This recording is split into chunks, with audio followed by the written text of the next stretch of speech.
उत्तर प्रदेश का मुख्यमंत्री तो पागल है, बिल्कुल पागल बोल रहा हूँ, डंके के चोट पर बोल रहा हूँ, पागल पागल मुख्यमंत्री होगा। इतना मेरा नाम है नागमणि, नाग दुश्मनों के लिए और मणि दोस्तों के लिए।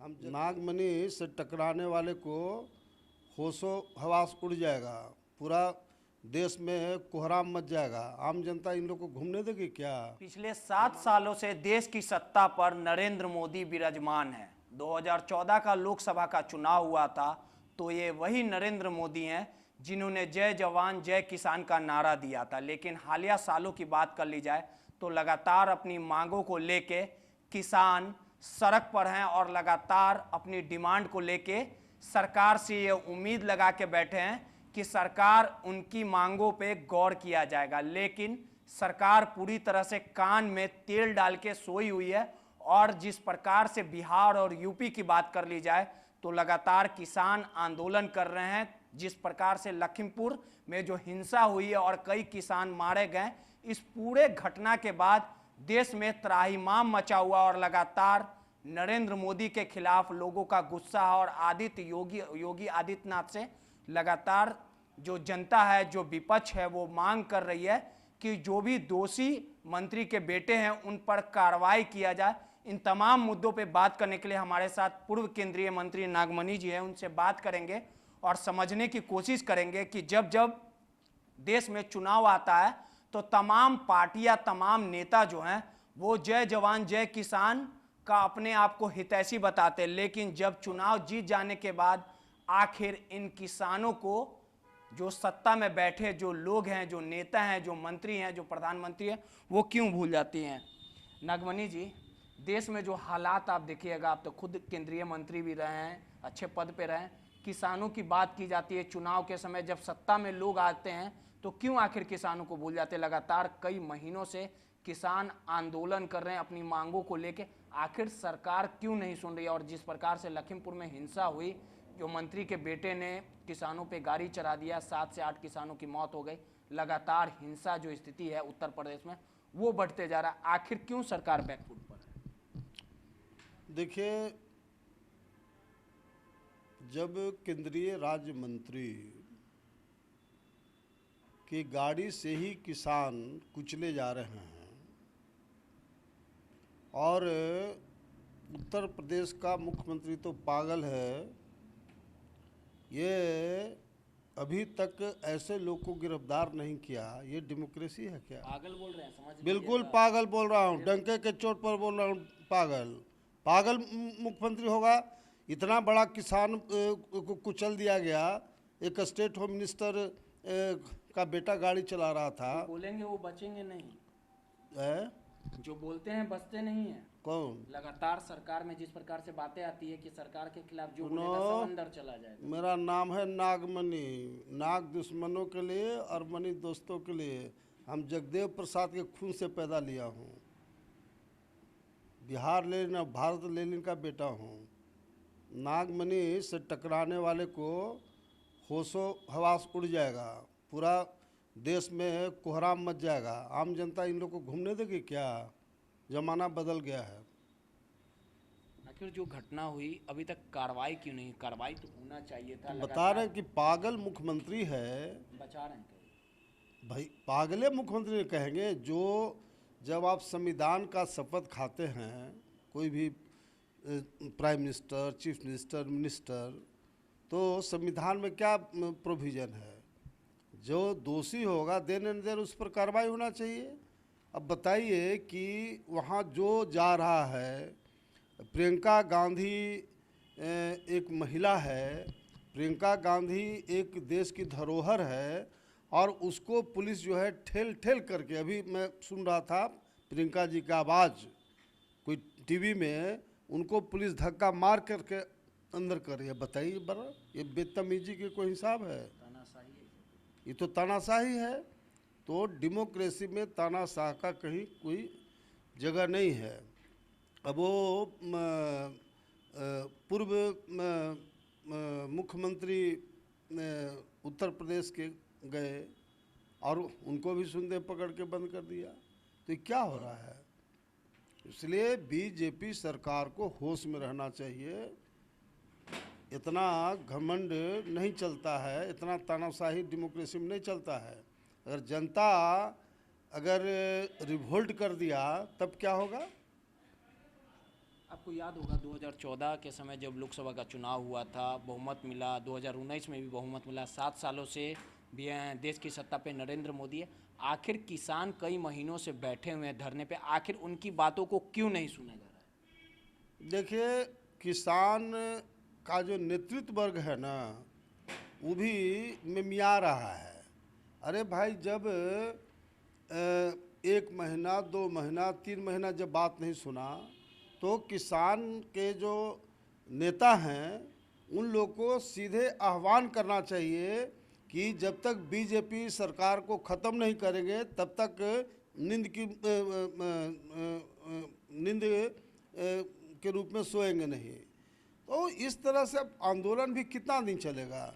इसलिए जो किसान नेता हैं उनसे मेरा अपील इस बात का है कि एक प्रोग्राम बनावें कि जब तक बीजेपी को हम समाप्त नहीं करेंगे और स्टेट वाइज जिला वाइज लगातार सब लोग कैंपिंग करें, तब न जनता एकजुट होगी।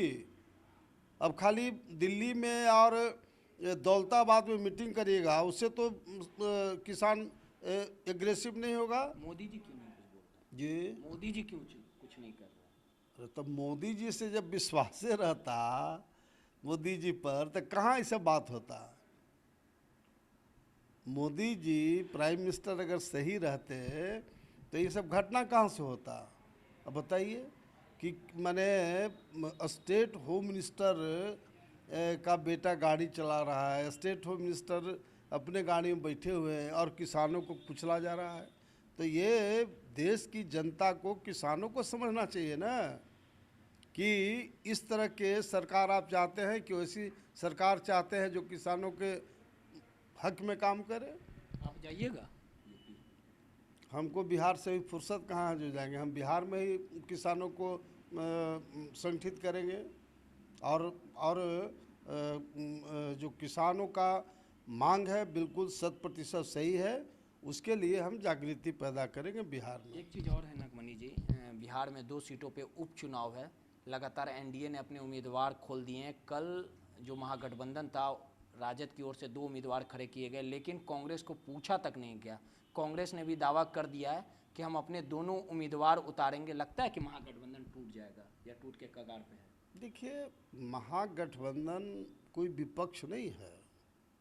ये तेजस्वी यादव कोई प्रतिपक्ष के नेता बन जाना अलग होता है, लेकिन ये जब अपने पार्टी में ही किसी एमएलए से नहीं मिलते हैं, लोगों से राय नहीं लेते हैं और एर्थ पास वाद में है तेजस्वी यादव, वो क्या करेगा? उससे क्या उम्मीद है? इसीलिए हमने राष्ट्रीय शोषित समाज दल बनाया हूँ, जिसमें सभी जाति संप्रदाय को ले करके ये पार्टी को हम आगे बढ़ाएंगे। डॉक्टर भीमराव अंबेडकर साहब और शहीद जगदेव प्रसाद का जो नीति है, सिद्धांत है, उनका जो सपना था, उसको हम लोग पूरा करने के लिए राष्ट्रीय शोषित समाज दल बनाए हैं। ये तमाम पार्टियां प्राइवेट कंपनी के रूप में काम कर रही है। ये जिस तरह से प्राइवेट कंपनी में एक चेयरमैन और मैनेजिंग डायरेक्टर होता है, उसी तरह आरजेडी क्या है? लालू यादव और तेजस्वी यादव, उसके अलावा कोई आरजेडी में उसका कोई कुत्ता बिल्ली पूछता है क्या? आप उतार रहे हैं उम्मीदवार दोनों सीटों पे? नहीं, अभी हमारी पार्टी का रजिस्ट्रेशन नहीं हुआ है और उसमें जब तक पार्टी का रजिस्ट्रेशन नहीं होता है तो चुनाव लड़ाने का सवाल। लालू जी आ रहे हैं? जी, लालू जी बिहार आ रहे हैं? तो लालू यादव का अब जनाधार रह गया है। लालू यादव हम लोग के भी सुप्रीम नेता थे, लेकिन भैया जो यादव लोग का ही चारा खा गया लालू यादव, अब वो कोई नेता होता है लालू यादव? जिस आज यादव लाठी लेकर के लालू जी के पीछे रहा और उसी यादव लोग का चारा लालू यादव खा गए, उसी में ना जेल में गए हैं। ये कोई पूजा पाठ करके तो जेल में नहीं गए थे। विपक्ष बोल रहे हैं कि फिर नागमणि जी इधर उधर चले जाएंगे, कहीं जा नहीं ना रहे हैं आप? सुनिए, मैं अमर शहीद जगदेव प्रसाद के खून से पैदा हूँ और उस खून की कसम में बोल रहा हूँ कि लालू, नीतीश और बीजेपी के खिलाफ हम विकल्प बिहार में बनाएंगे और अपनी सरकार 2025 में बनाएंगे। गलतफहमी में लोग हैं, भूल जाएं। किसानों के लिए आवाज़ रहेगा आपका एकदम? किसानों के लिए बिल्कुल जान हाजिर है हम लोग का। किसान को का जो हक है उसको हम लोग बिल्कुल दिलाएंगे, किसानों को संगठित करेंगे ताकि बिहार में भी किसान का आंदोलन माने तेज हो। आप मुख्यमंत्री आपको भी देखना चाहते हैं? जी, आपको भी लोग मुख्यमंत्री बनना देखना चाहते हैं? भाई आप बताओ ना कि पिछड़े दलित मुसलमानों के लिए जान देने का कौन काम किया? लालू यादव के खानदान के लोगों ने दिया है, नीतीश कुमार के खानदान के लोगों ने दिया है, हमारे खानदान के लोगों ने दिया है। हमारे पितामह शहीद जगदेव प्रसाद ने गरीबों की लड़ाई लड़ते हुए पिछड़े दलित अल्प मुसलमान और ऊंची जात के जो गरीब लोग हैं उसकी लड़ाई लड़ते हुए शहीद हुए हैं। तो अगर नागमणि मुख्यमंत्री बन गया तो इसमें कौन बड़का आश्चर्य है? इन टाइटल तो नागमणि था ना कि कोई दूसरा था। अलग बात है कि हमको मुख्यमंत्री बनाना है, मुझे बनना नहीं है।